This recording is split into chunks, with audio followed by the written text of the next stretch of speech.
You're listening to the Quint's podcast.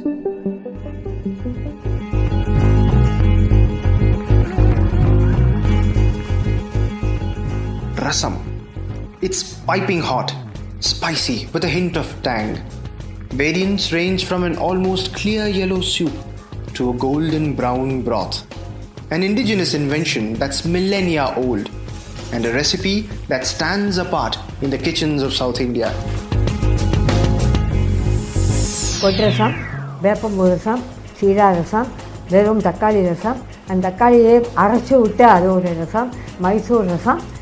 I'm Vikram, a lover of food, stories and conversation in that order. And this podcast is all about Rasam.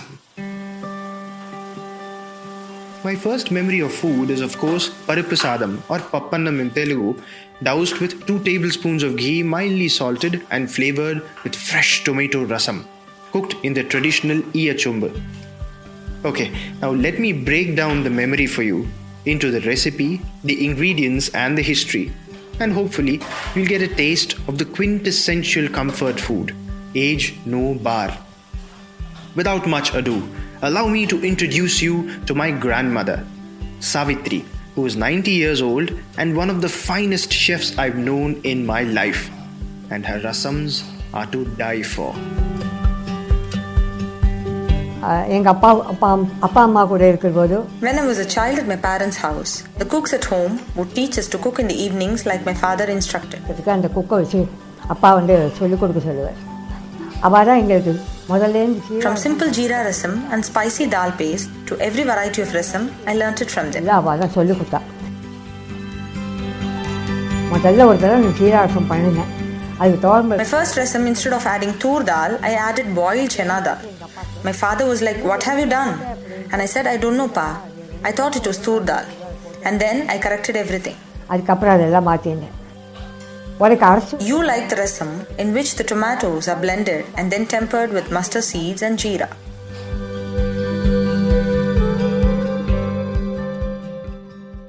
The year is 1987 and I'm 4 years old. I had no concept of time back then. Everywhere I looked, I saw food. On days that my mother could somehow make me stay indoors for lunch, we'd sit by the stairs, outside the house, overlooking the street. My mother with a bowl of paruppu saadam, which is basically double steamed rice and mildly salted tur dal mashed together. The moment the rasam is added to the paruppu saadam, the scent of the ghee melting in the heat of the rasam and the steamed rice takes over the scene. The neighbors next door and the house owners below and the stray dog lying on its back on the roadside, its crown jewels exposed to the 11 a.m. sun, all of them will know that it's time for brunch. Because not all rasam is rasam. And there's a number of varieties out there. Some delicious, some not more than gimmicks, and some that have been around for millennia. Listen to culture critic and historian Vijay Sai talk about the origins of saadam or rice nectar, as rasam is called in Vaishnavite literature. We do not have any documentation of when this broth was first made, but we are certain that it has been around even before 12th century, because by 12th century itself in Someshwara's Manasallasa we have a reference to it for it being a cure for seasonal colds and coughs. Basically, you boiled crushed pepper, crushed ginger and salt in water and you consume that broth. Basically, the word rasam means a liquid, rasa. And the principal primary ingredients right from the beginning were ginger, pepper, salt. These were the main ingredients, and then sometimes you had various variations that came later, like roasted dhania seeds, tamarind. All these came much later.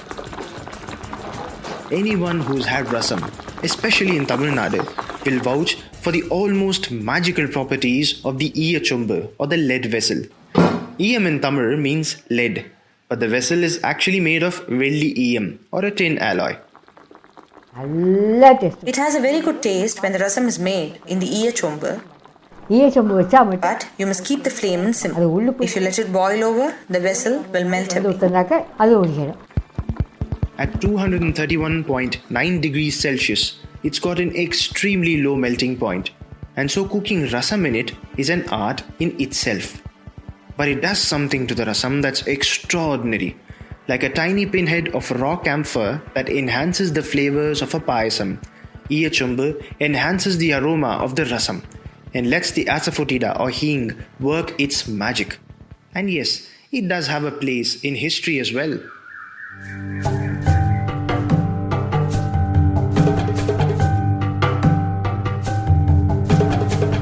It is very popular actually all across coastal Andhra all the way down to Tamil Nadu, even in Karnataka.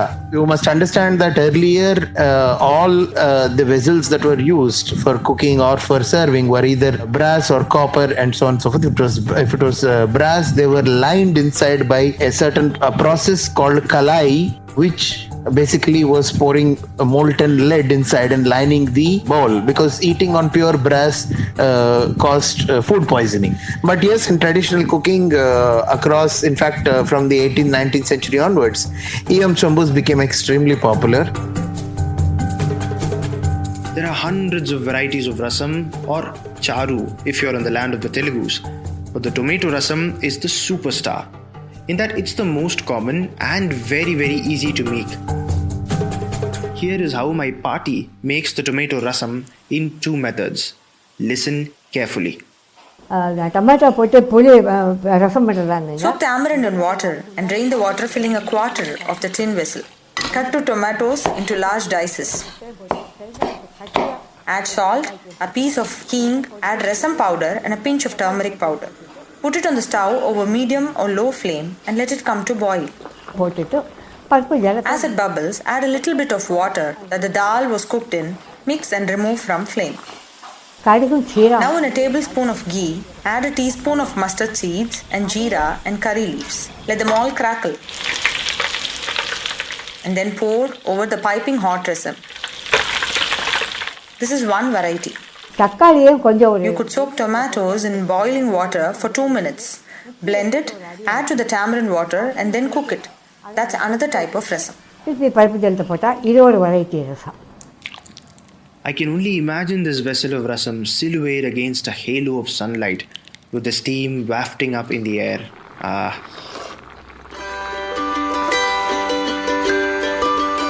My grandmother douses 1 ladle of rice with at least 2 ladles of rasam. She places a dollop of ghee in the northeastern corner of the plate. With a swish of a scooped hand, she ladles the rasam rice into her mouth, swallows, flicks a finger onto the ghee, places it on her tongue, and goes for the next mouthful of rasam rice. A true connoisseur if I ever met one.